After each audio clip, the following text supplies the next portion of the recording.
Hey, what's up, everyone? Andy Cruz here in Business Development. And this is Will with Mortgage Heroes. So today we're back with another video topic about kind of what's going on here at the office. What are some things we're seeing change in the market?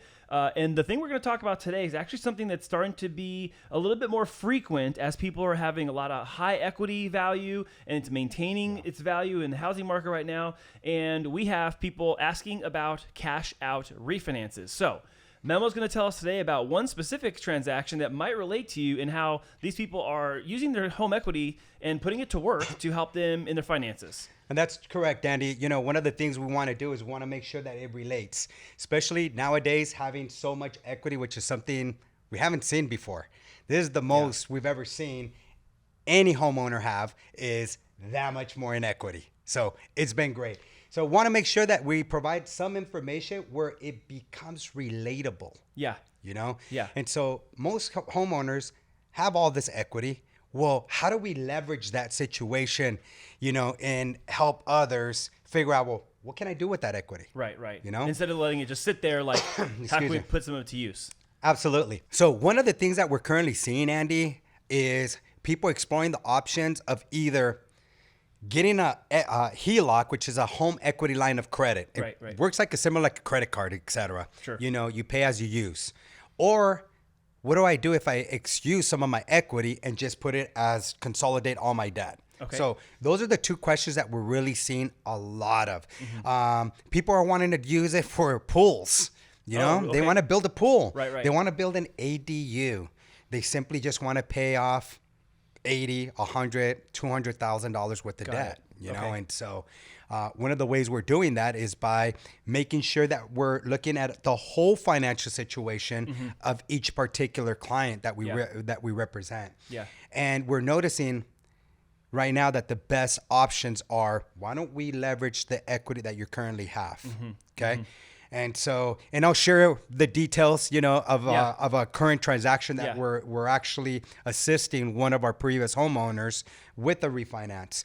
So, one of the things we're noticing is that, well, the benefit of being a tax write-off versus a home equity line of credit. Right. If you use a home equity line of credit to pay off, you know, credit cards, well, no, that's not a tax write-off. Right. Unless you use it to, you know, do upgrades on your home and stuff like some sort that. of improvements that are documented in that whole thing. Correct. Yeah. In this particular case, we have a client that's looking to, hey, I want to do some renovations to my house and I want to pay $90,000 worth of debt. So in the total debt, when we analyzed everything, we noticed That's a lot. quite a bit, right? Quite a bit, especially, you know, with the current situation with the market and where we're going. Perfect time, you know, even though rates are still a little high, in this case, it made sense. But but also in me saying that it's a lot, that means there's like clearly enough equity that this is still like attainable. Absolutely. Yeah. Okay. Thank God that values are still, you know, absolutely. maintaining at a high level. Yeah. So anyhow, what we did is analyze the whole financial situation. Notice that the payment is, I'm going to just say $3,100. Once you stack on the card loans, you stack on all the credit card and everything, it was closer to $6,200 worth of monthly debt. Out of pocket. Monthly, right? And remember, on the credit, we only see minimum payments. We don't see what you really truly pay. If you really want to pay the credit card, well, you have to add more. Otherwise, proven statistic, it takes anywhere from 9 to 13 years to pay off a credit card debt. Yeah. I've been there. So in this case, $6,200. Okay. We consolidate. We're doing a cash out refinance for $150,000. Okay. Paying, it was like $80,000 worth of debt. Yeah. With their new mortgage payment, interest rates at 5.25%. It's VA in this case. It's VA. And so the payment's only $5,300 compared to the $6,200. Wow. So, you know, that's like $900 a month difference. There you go. I didn't have my beans here to count my math, right? But that's exactly right. $900. In addition to them paying that $80,000, now they have $70,000 to utilize and not get in that bind once again. Got it. Okay. You so know? they have that kind of in reserves. Okay. As a reserve. Why go get yourself in new debt once again? Right. So that's the beauty of leverage in the situation. Even though, hey, we're panicked, we're taking them from a 2.875 interest rate, which is phenomenal. I don't know if we'll see that, but they always say history repeats itself. So I'm sure we'll see it again. How soon? Don't know. Yeah. But in this case, you know, you're going from $5,300 payment all the way to you know, saving from the 62 or what have you, 5162, whatever that is, that $900 savings. They have 70,000. It just couldn't work out any better. Yeah. Any better. So and with VA, of course, you can do max LTV is still 100% on the cash out. That is correct. So you have that, and I mean, how much of the equity did this chew up? Like 10% of it, you know. 15%? In this case, they only went up to because they had a lot of buildup in equity. They bought the house 4 years ago. Oh, dude. So 2018 to now. Correct. So yeah, we're still leaving 20% equity in there. It's only Even an after, 81%, you know, wow. loan to value. Correct. Wow. So correct. even after the 150 to pay off the first loan, do the 150, pay off the 80 grand of debt, 70K in the bank, it's at 80% loan to That's value correct. ratio. So Tax write-off. 20% equity. Tax write-off. Pay off Wow. all your credit card debt. Yeah. Now your credit scores. What happens with Yeah. that, Andy? Well, they're going to go up because your balances are paid off and your cards are clear. As long as you keep your cards open, That's you it. You don't want to kill your payment history. And then, other question: how long before interest rates start coming down?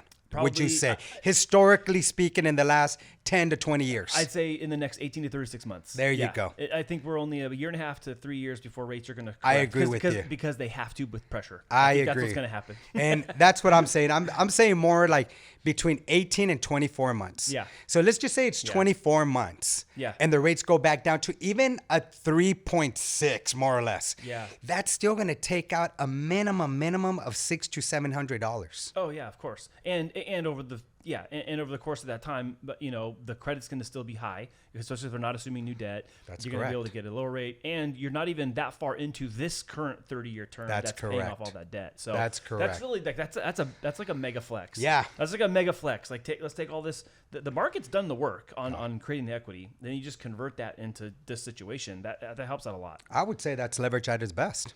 Yeah. So okay. So there's this one situation, but you know, in this video that we're making for everybody, it's like this is just one scenario where That's there's correct. a lot of other things that people Absolutely. could pay off. I know we've talked about student loans before.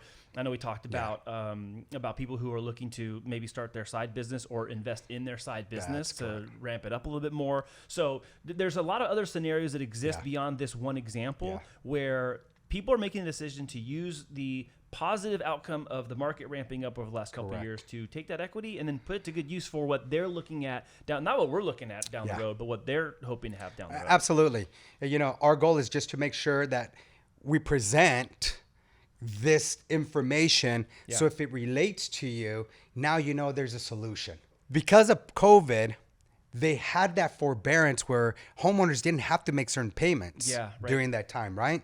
So what happened is now that they're starting to make the payments because of now it's mandatory Yeah. that they pay that, a lot of people are going to foreclosure, Andy. Yeah. You know, so Yeah. the reason why this is so important is let's not go to that. They don't need to. Yeah. No, let's leverage what you have in the equity, even Yeah. though rates seem to be high. That's fine.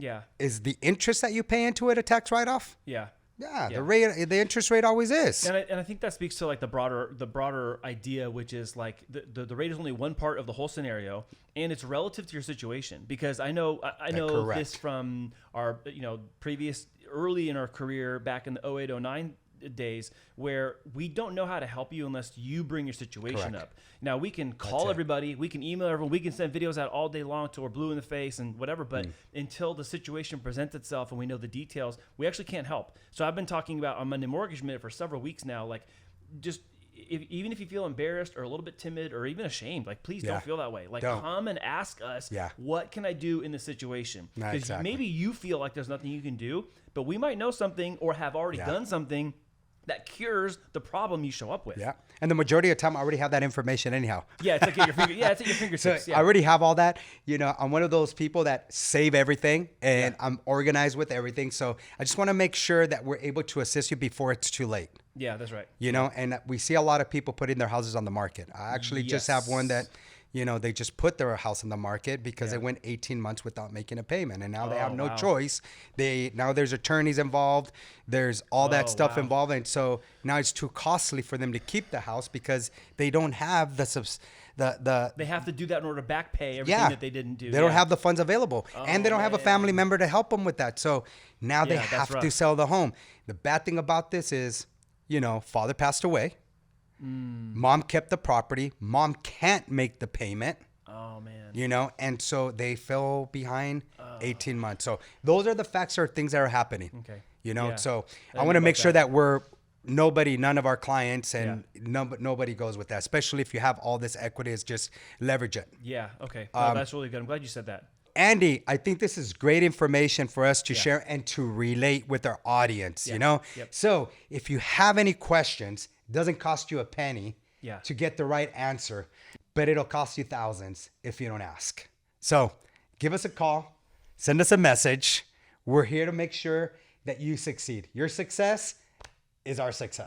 Yeah. All right. With that, we're going to wrap this week's video. Thank you guys for watching, and we'll see you again next week. That's it. Thank you so much.